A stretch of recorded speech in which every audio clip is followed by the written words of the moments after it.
Some days we keep on rolling, and some days we wanna fold in, and you wanna cash out, and you wanna double down. Real talk, real numbers, real life. Welcome back to Inspired or Acquired. This is the podcast where we interview real business owners, talk real numbers, and give them a valuation for their business. And we ask them whether or not they would want to sell. So we've got a great episode today with a really sharp entrepreneur, Ryan Bakke, who runs a modern accounting and tax firm for real estate entrepreneurs. So Ryan, how are you? I'm doing good today. Thanks, Patrick. Thanks for having me on. And joined as always by Clint Fiore, business broker out of Texas and co-host. Good to be here, as always. Ryan, tell us a little bit about your firm, and then we'll have Clint dive in and talk about the numbers.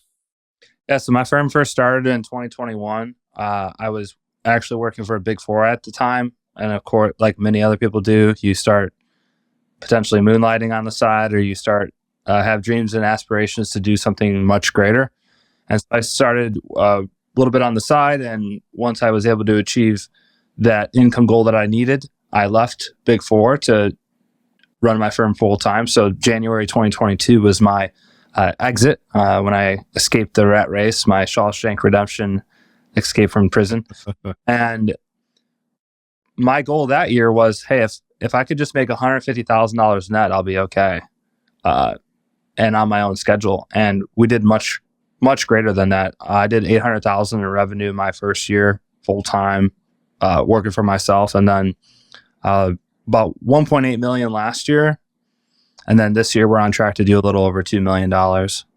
That's crazy. Mm-hmm. I mean, just for perspective for people listening, like a lot of accounting firms, it takes them 5-6 years to get to $1 million in revenue, and you hit 2 million top line within 3 years.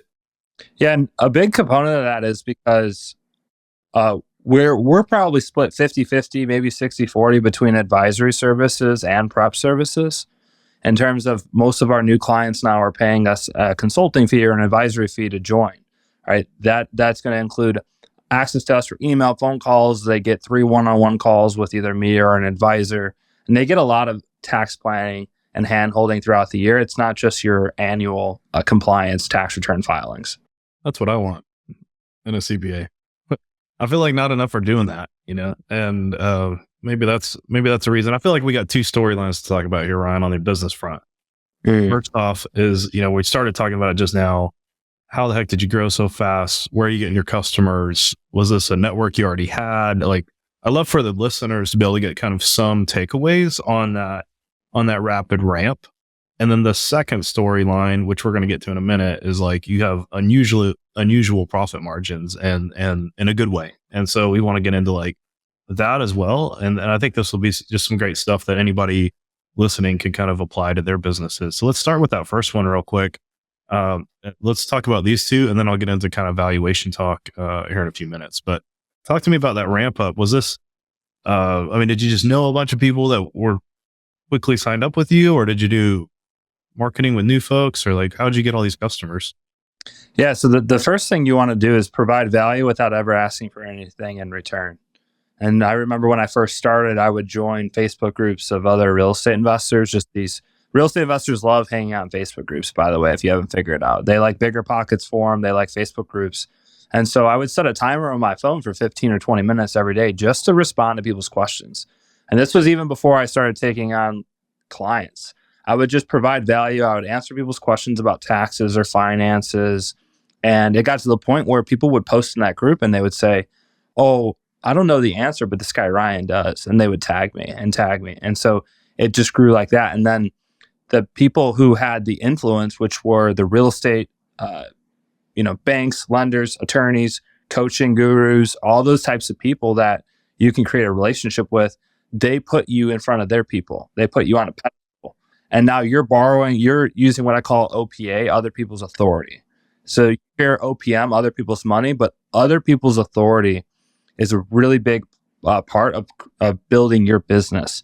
If you go to somebody who has your people, your clientele, your type of people, and you can borrow their authority, get them to promote into you. Of course, provide them and their community a lot of value, but that's the easiest way to grow a list of customers and really have trust and authority with that audience, because the best person to sell you is not you, it's somebody else. Patrick saying, hey, Clint, we really got to bring this guy Ryan on the podcast because he's such and such age and he's done such and such revenue. If I went right to Clint and said, hey, I want to be on the podcast, man, he'd be like, no. Right? But Patrick's like, hey, got to bring this guy on the podcast. And that's transferring authority. So that was a huge part of building my business. That's awesome. I think that's an immediate takeaway that all of us can think about, because I know just in our circles, Patrick, like we're spending too much time and maybe not on Facebook, right? On places that don't have those circles. And I think Facebook is overlooked a little bit. It's kind of boomer central though. Like a lot of people that have the middle age and up, higher income, higher net worth folks, that's their preferred platform. And the groups on there are very strong. And so, just go find a group in your niche and just give first. And that opens up tons of doors. So that's an awesome suggestion, Ryan. Appreciate that.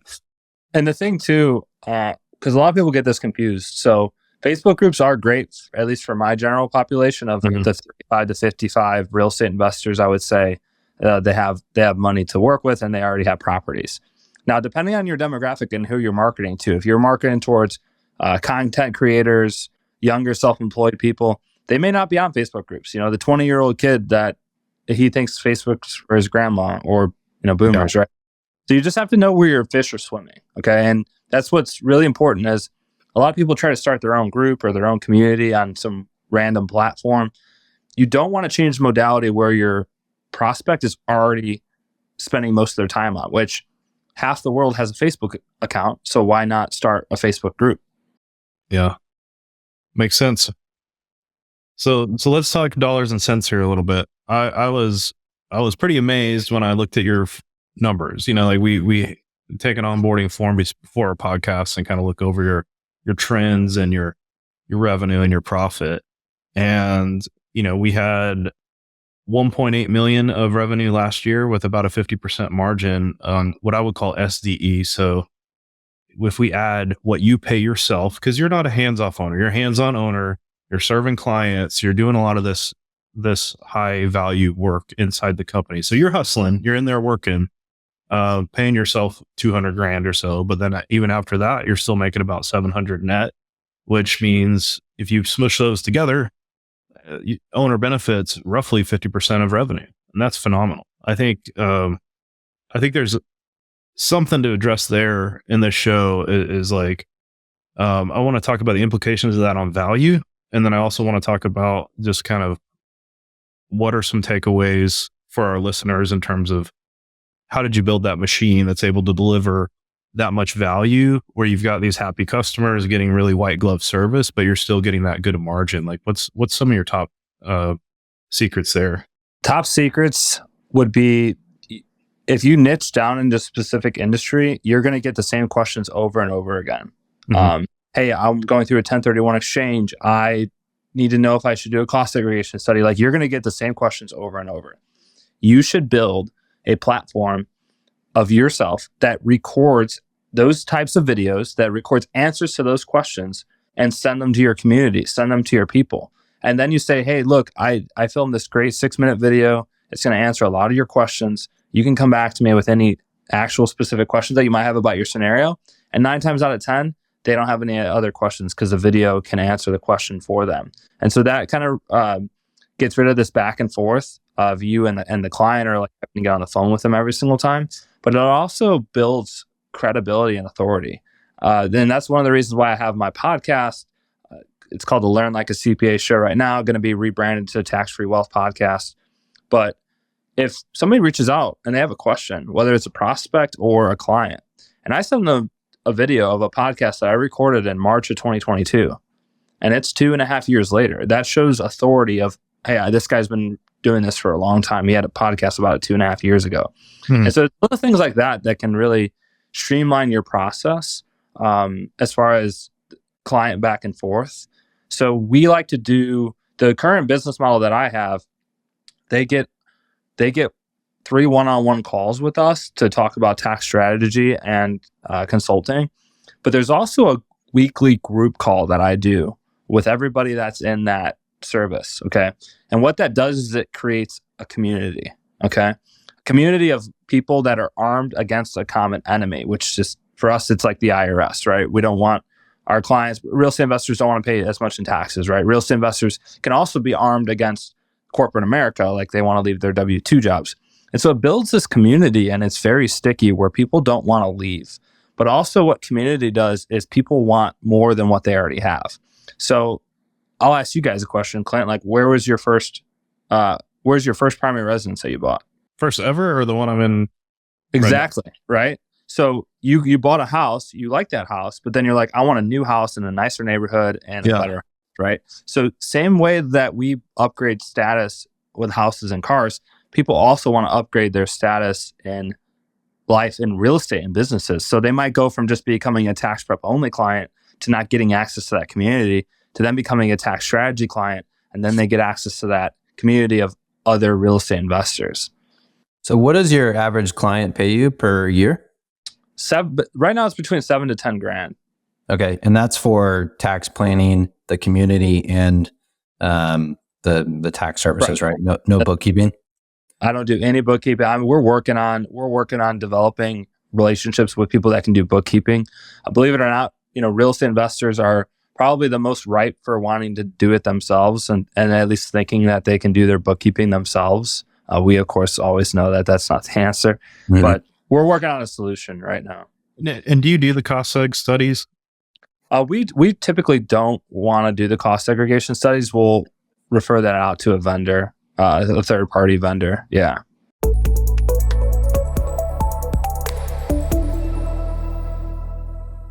Hey guys, wanted to take a quick break from the show just to tell you about our companies for a second. I'm Patrick Dichter and I own Appletree Business Services. We do quality accounting and tax nationwide. So if you're running a business or looking to buy a business, we'd love to help you out with accounting and tax services. You can find us at appletreebusiness.com. And Clint, tell us about Bison Business.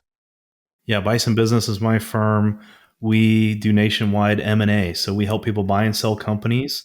Most of our customers have companies in the 1 to 20 million revenue range, profitable businesses. So if you've got one and you're ready to get acquired, you can reach out to us at bisonbusiness.com for a complimentary valuation, and we can get you to market and get you sold.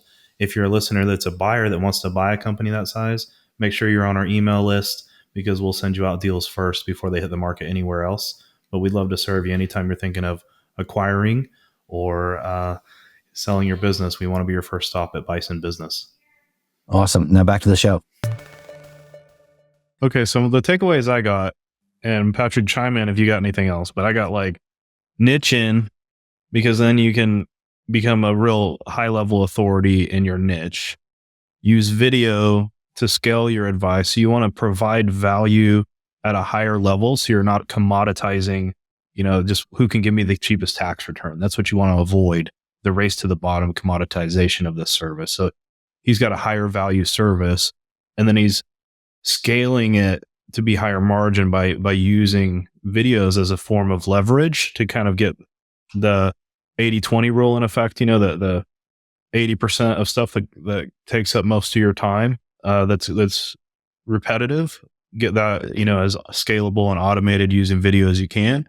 And then the time that you do spend with a client can be on the nuance and really make them feel like they're getting, majorly educated, majorly loved on, because your video did a lot of the heavy lifting on the things everybody needs to know. And that's how you're able to kind of position your value as this higher level value, charge more, and have them totally happy about it because they're getting a lot more value and service. Does that sum it up? That's right. And you said something in there, and I think it's really important, is because what I've come to learn, so I have a Facebook group. It's got over 11,000 real estate investors in there. It's called Tax Strategies for Real Estate Investors. And there's also probably 100 or 200 accountants in there too. Mm-hmm. And one of the funny thing about that is there will be some people who will post a question and they will say, here's my question. Thanks for the help. Do not answer this question unless your name is Ryan.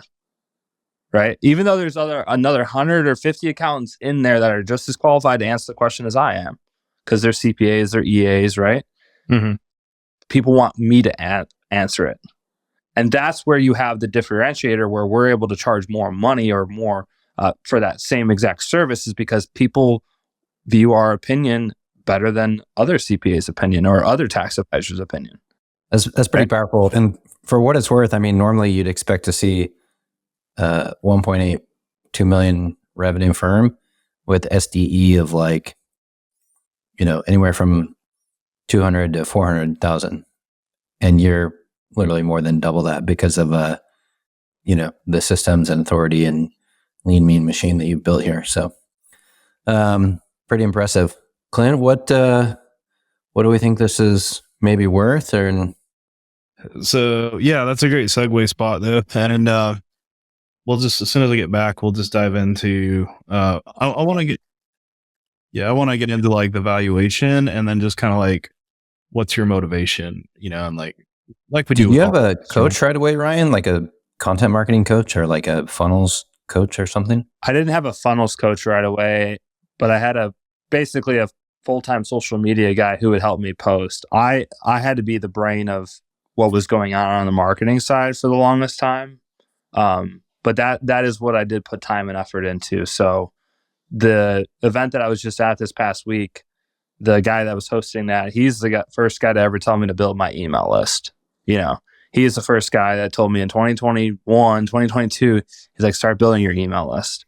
Because that email list, as you grow on social media, the problem with growing on social media is that you can get banned at any time for saying something that somebody like or whatever. Like, I just got a text from a good friend today that said he got removed from Instagram for something. Yeah. But that email list, you'll always have that email list. If I have like one Airbnb property in Colorado, are you getting people to pay like $6-7 for just that like partnership return? Not really just one property. It's more like, I would say at least 2 or 3 properties. But one Airbnb, if they're like super high income and it's like a $2 million property, yeah, we get those people to sign up. Wow. Yeah, because they're gonna deduct a $300,000 loss against their W-2, and they're gonna save like 6 figures in taxes. So it's worthwhile to them. But the funnels, and that's actually really what I love spending my time on now, is the marketing and the funnels and the automations. I'm a part of there's a mastermind called Driven, and it's for people who have businesses that are doing over $1 million a year. And it's just all these people, different walks of life, different businesses, but we all help each other build marketing funnels, think about things differently. In fact, the guy that heads up that group, he's the one who told me to go all in on communities. You got my wheels turning, man. Yeah. I think communities are going to be the next big thing. I've seen, you and Brandon Hall, and there's marketing or accounting firm that specializes in marketing, or various niches. But you got my head spinning on like making sure I pay attention to my email list, and maybe trying to build out more community with like people who are trying to buy businesses. Because the you talk about funnels. I mean, the funnel expert Russell Brunson. Right. Like, I've spent some time with Russell. I've also spent time in person with Stu McLaren and some of the other funnel guys. And I think the problem with the traditional funnel is it's changing the modality of how your customer consumes information. So typical funnel is like, okay, free stuff here. And then it's like, okay, buy my book and then buy my course. Well, like, you're assuming that people are reading your freaking book anyway, which half the times people just don't even read the book anyway. They just buy the book because they want to think that they're smart and that they will read the book. But it's going like book to course to high ticket, when instead communities, tiered models. You got the free community, but the free people only get this. They don't get this. But then once they sign up for here, they get that. And then they also get everything that's before it. And what do those people want to do? They want to find a new community. They always want to be better than where they're at now. So instead of changing the modality of how somebody consumes information from like an email to a course or an email to a lead magnet to a high ticket service, it should all be communities, right? Got it. Tiered. Think of like associations, like gun associations, or like We're hearing 1.8 million top line, fast growing firm, 900K of SDE. I don't know. What do you think this thing is worth? I can give my 2 cents as well, but Yeah, I mean, I'd love to hear your opinion, Patrick, because you buy these in this space and you know this space well. I think there's kind of two things that make this a hard one to value. One is the fast growth rate, and two is the really high margin. And so any buyer is going to wonder, if I buy this, am I going to have the same margin? Because it's a little bit higher than the typical firm. And so I think to get max value, you're going to have to support that, like, no, this is sustainable and you could get this too. Or is it just the Ryan show that if Ryan goes away, the margin is going to fall back to kind of industry standard or not? So like that's one challenge. And then the growth rate is just, you've ramped up so fast in just 3 years. Is that sustainable, or what's the future growth? But all that said, I would say, like, even if you didn't have the best answers to those questions, I'd still think you're worth a couple $1 million.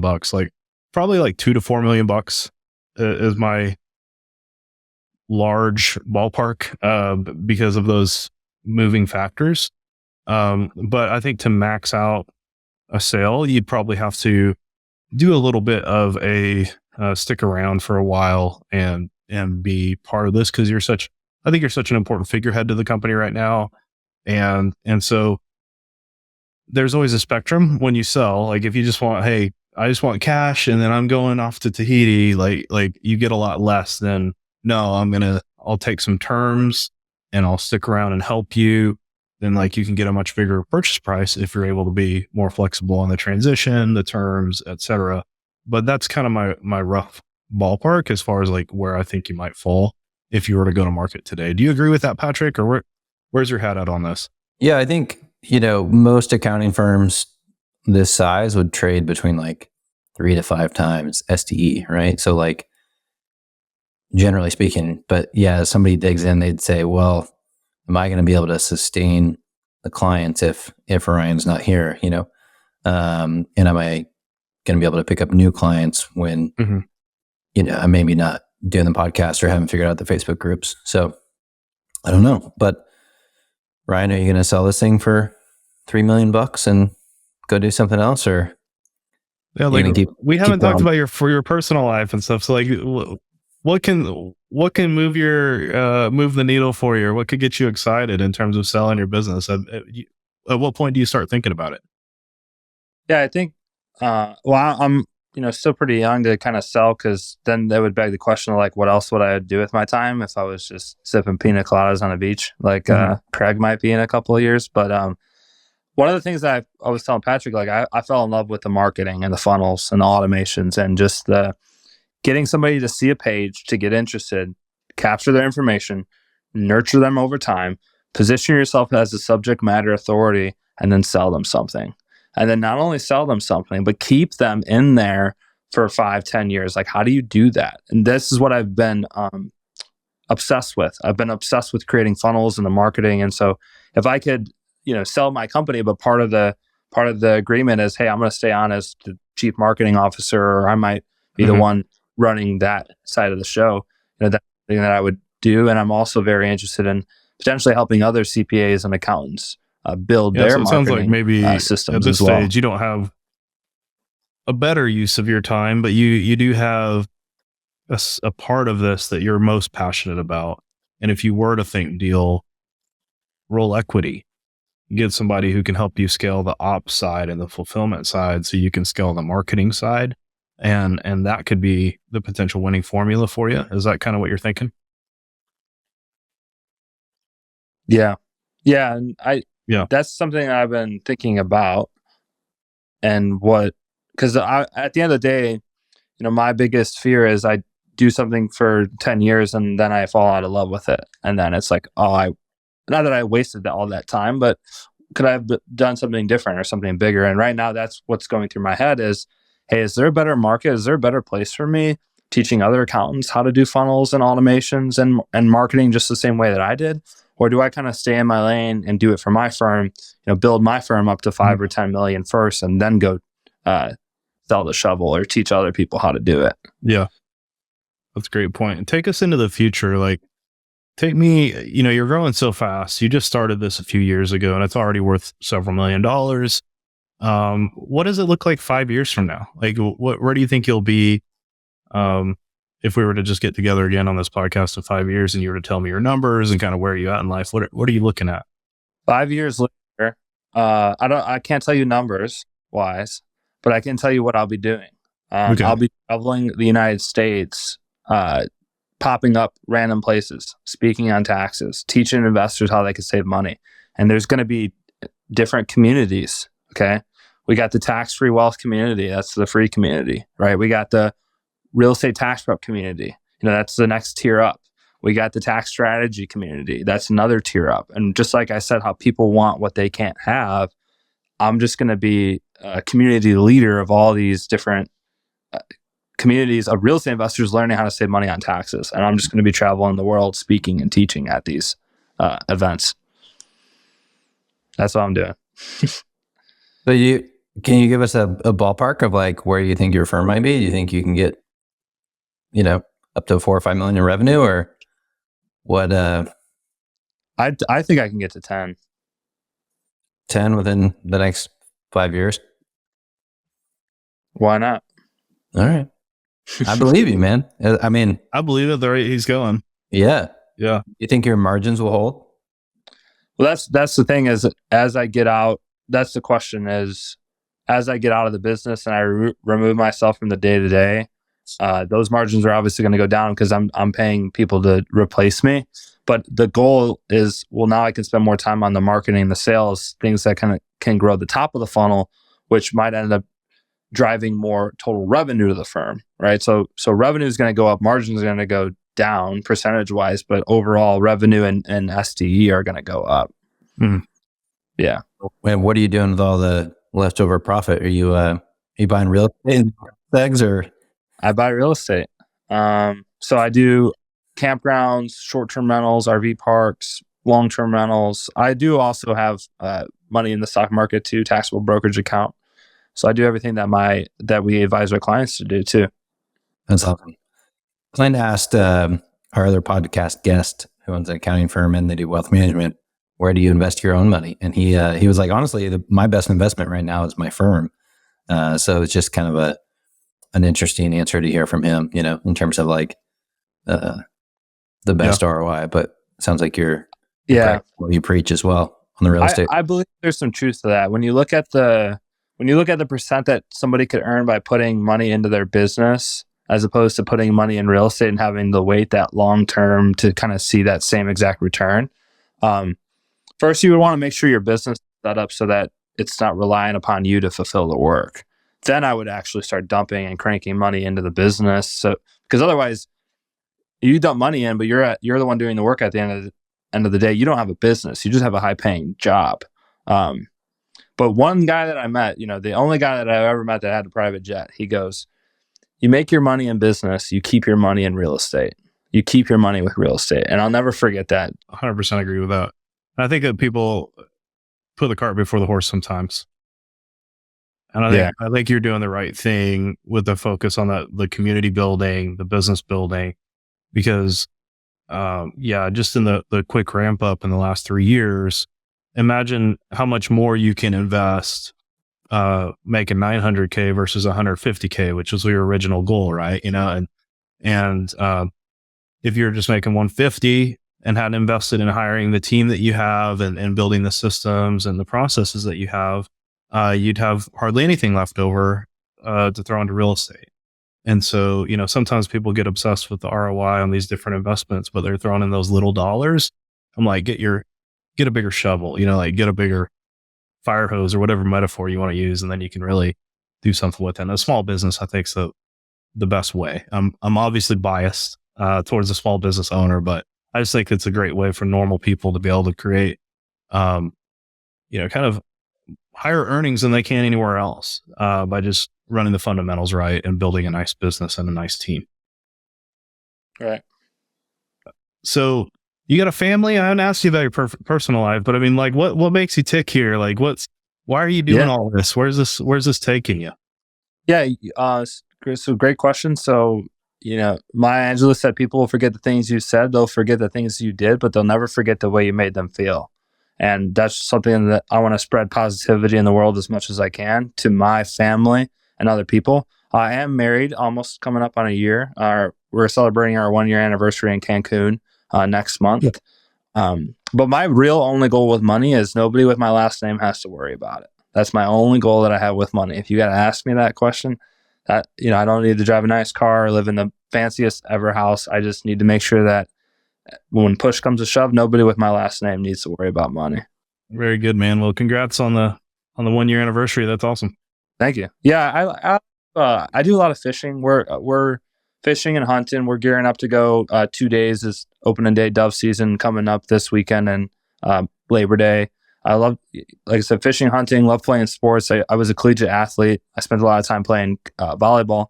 Love to box, sports and recreation stuff. So that's what I do in my free time. That's awesome, man. It's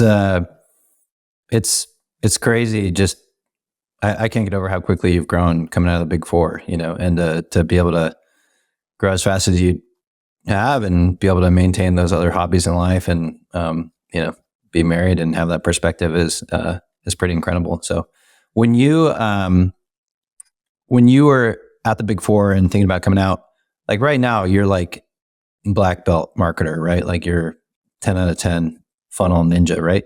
Did you have some of those skills as you were leaving, or did you stumble into this niche in like these Facebook groups, or how did you end up improving your marketing chops as you were leaving the big firm? The only thing that I thought I was somewhat good at is a hook. We call it a hook. It's that the first 3 seconds that brings somebody in, right? They also, when you're writing copy, like funnels and pages, they call it the headline. All that stuff was acquired. I learned through trial and error. I learned through joining mentorships and paying people to coach me on how I can write good hooks, good headlines, etc. But that's what a lot of people get wrong in their marketing. They don't have a good headline. Hey, real estate investors, right? It blows me away when I pull up somebody's website or their funnel and they don't call out who they want to work with on the first. That should be the first thing that people read. And it's no different than those commercials you see when you're watching TV. Attention. If you are 65 years and older with mesothelioma, you are entitled to compensation. It's no different. They call out exactly who they want to work with. And so if that's not the first page of your website or your funnel, you're missing out, right? But then what else does a good headline do?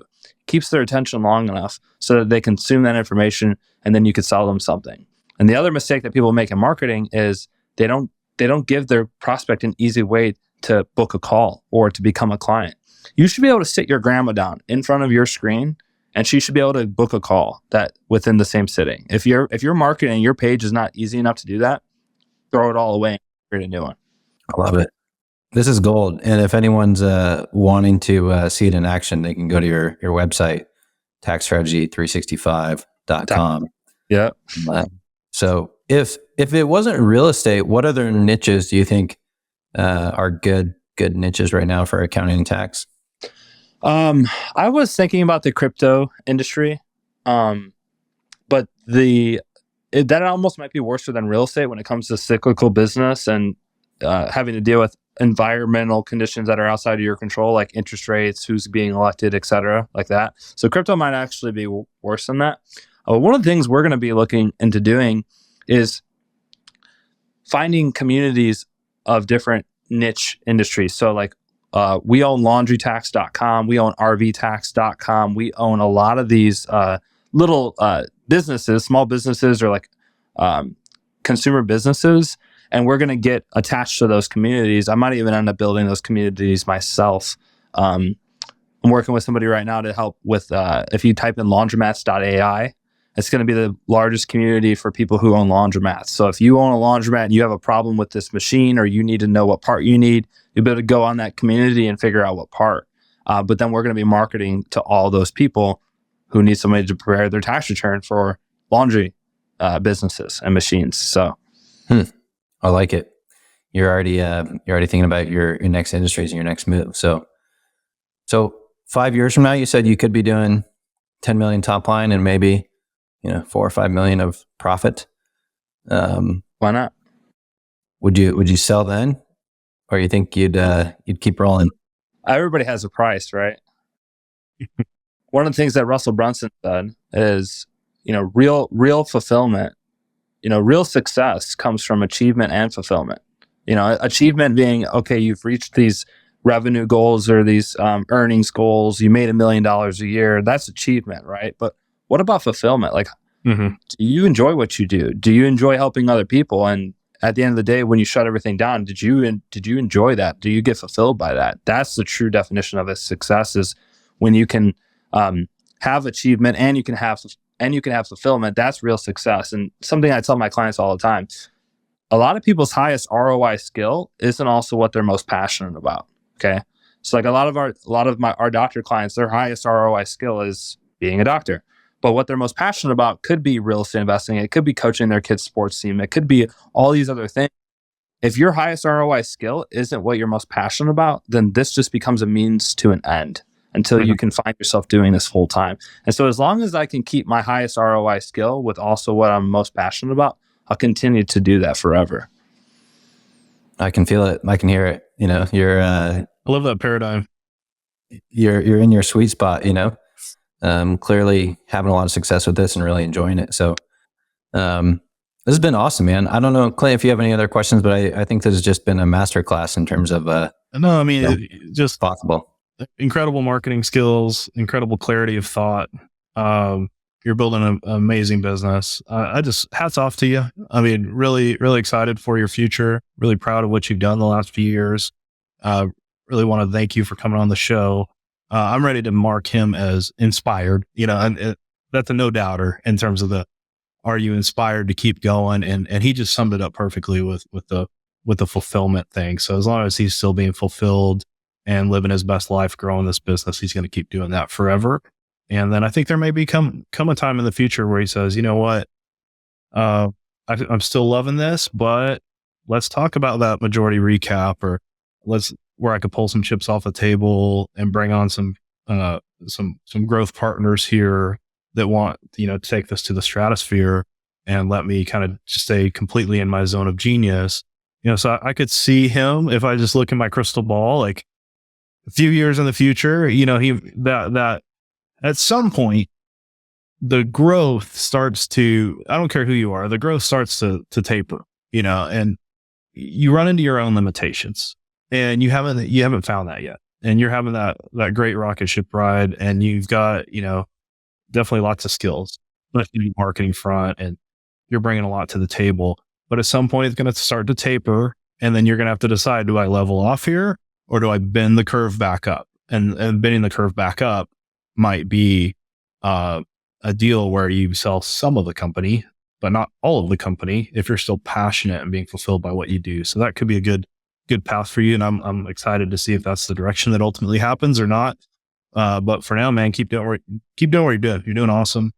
And I want to give a shout out to you. So like, how can people, if they just want to like get more exposure to your thinking, connect with you, where can everybody find you? Yeah, social media, all platforms. Currently is going to be Learn Like a CPA. And then on Facebook, connect with me, Tax Strategies for Real Estate Investors Facebook group. And then hopefully by the time this podcast comes out, those remain the same, because we're going to do a whole rebrand here with my personal brand as well as my accounting firm. Awesome. Well, we'll put all those in the show notes, and we sure appreciate you coming on. Patrick, you got anything to add? Well, this is awesome. Thank you for coming on, Ryan, and keep cranking, and we'll be in touch.